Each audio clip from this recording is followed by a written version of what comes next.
A major reconstruction project in Brooklyn Center is stirring up controversy. The city held a work session Monday night where concerned residents voiced their thoughts on the latest plans.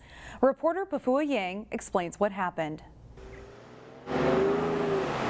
It's been 15 years in the making, trying to convert Highway 252 into a 6-lane freeway.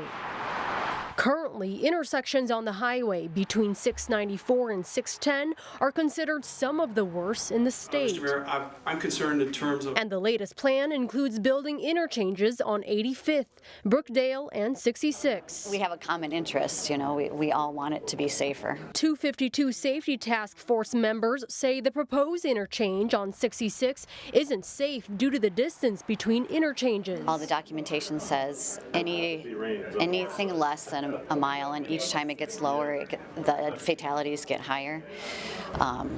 That's our main one. We don't want other people to die. They're against it because they live right over there. Some residents disagree with the task force, saying the current plan is the way to go. Right where they want it, 66th, Brookdale Drive, and 85th. The Brooklyn Park engineer says shifting the 66 interchange could impact homes. The moving of the location of the 66 intersection to 70th or 73rd will impact all homes along 73rd Avenue and Humboldt due to the increased traffic mitigation. So far, the 66 interchange is the only interchange funded.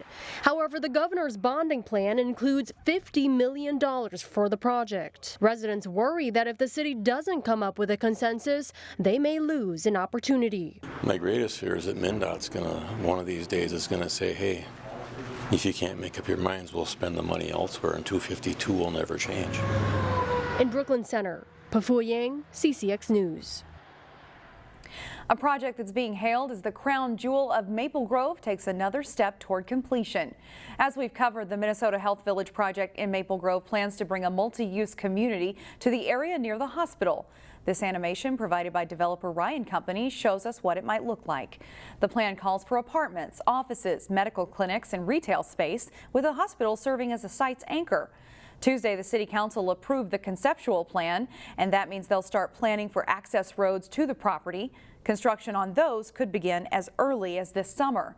And the hospital is expected to bring plans for its own expansion, which will include a parking lot to be built on the Health Village site. The issue of whether to legalize recreational marijuana will be a hot topic at the state capitol this year. But an industry leader in travel and auto insurance has come out against the idea. AAA released a statement last week opposing the legalization of recreational marijuana for safety reasons. The AAA Foundation for Traffic Safety cited figures from the state of Washington that show how fatal crashes involving drivers who tested positive for marijuana have doubled since the state legalized the drug in 2012. Officials from AAA's Minneapolis office say they'll be monitoring what happens at the state capitol this year. And legal and illegal, it doesn't matter how you are impaired. If you're impaired, you shouldn't be driving. And that's just a safety factor. And so here in Minnesota, that's what we believe. We are worried about the people in Hennepin County, and we just want to make sure we are putting safe drivers on the road. Driving under the influence of drugs in Minnesota is punishable under the same laws as driving under the influence of alcohol.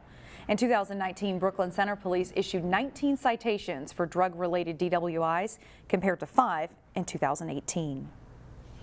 Meanwhile, State Representative Ryan Winkler of Golden Valley outlined the legislative process Tuesday in an effort to legalize marijuana. A lot of people in Minnesota, more than 650,000 people every year use cannabis because they are adults who want to make their own responsible decisions, knowing the risks. Winkler and other DFL lawmakers recently crisscrossed the state to gather feedback on the issue. According to Winkler, many Minnesota residents believe the state's cannabis laws are doing more harm than good. He plans to help introduce a bill this session that will regulate cannabis in the marketplace. The bill would also focus on public health, safety, and criminal justice reform for those unfairly impacted by marijuana enforcement. Winkler says legalizing cannabis is going to happen. It's just a matter of when. We've seen this on issue after issue. Senator Gazelka and Senator Limmer can fold their arms and say no, and they don't want to hear it. But the people of Minnesota will roll over them eventually on issues like this. And so they can decide to be speed bumps, or they can decide to be active participants in crafting policy. A Senate committee killed a legalization bill last session. A council member from Osseo is taking a leave of absence. In the last city council meeting, the city attorney announced that Juliana Holstrom will not be attending council meetings for the foreseeable future. We reached out to council member Holstrom, who says she's stepping back for medical reasons. Holstrom is serving her first term on the Osseo City Council. Her term expires in 2022. Anyone caught driving with a broken taillight in Hennepin County will receive some good news thanks to a new policy change. The Hennepin County Sheriff's Office announced that it's now part of the Lights On program. Now, instead of receiving a citation or a fix-it ticket, anyone pulled over for broken headlights, taillights, brake lights, or turn signals will receive a voucher that allows them to go to a participating auto mechanic to have the issue fixed free of charge.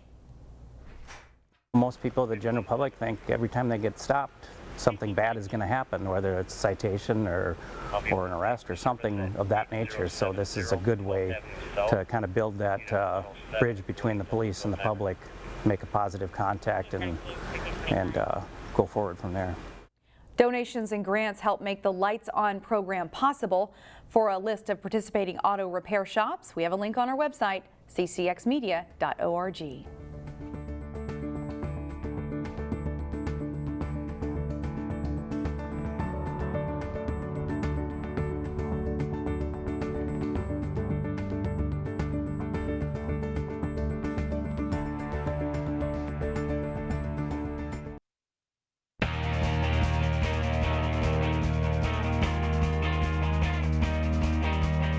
It is playoff time in high school girls hockey. As Jay Wilcox reports, a battle-tested Maple Grove team is aiming for a return trip to St. Paul.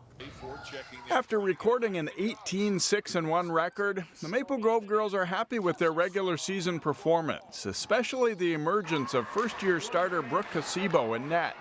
Yeah, I think our team's doing well. Like, we've had our ups and downs, but right now I think a lot of the younger kids are stepping up and doing their role, and Brooke's keeping us in games all the time. She's playing awesome, and yeah, it's just been a great year. Starting with our goalie, she's done an amazing job. She came in, this is her first year of varsity, and she's done absolutely amazing. Also, our younger players that are coming in and some of our younger players that have stepped up have been huge, and just knowing their role and really stepping in and taking what we give them and doing great at it.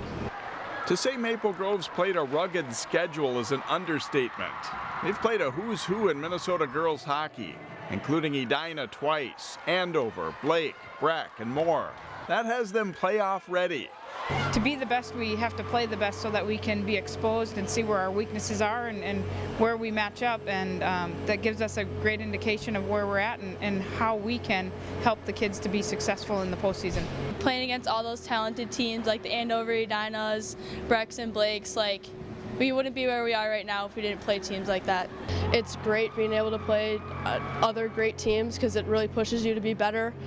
There's never a game where you can just show up and kind of be lazy. Like, every game you get to show up, you work hard, you're focused, and so I think that makes our team so much better. While it won't be easy, Maple Grove's resume this season has them a clear favorite to win Section 5AA. Now's the time to put it all together to make a run to state. Jay Wilcox, CCX Sports. Maple Grove will have some time off before hitting the ice for postseason play. The Crimson are the top seed in Section 5AA and get a first-round bye in the 6-team section. Blaine is the number 2 seed with Champlin Park, Coon Rapids 3rd and Rogers 4th. CPCR faces Anoka Spring Lake Park in the quarterfinals Saturday afternoon in Roseville. Maple Grove and Blaine are into the semifinals next Tuesday. It's a great 4-team race in the West Division of Northwest Suburban Conference in boys basketball. 2 of the contenders met up as Armstrong hosted Tuchino Grace on Monday. The 5-point Grace lead in the second half. Carter Wierke here scores for the Eagles.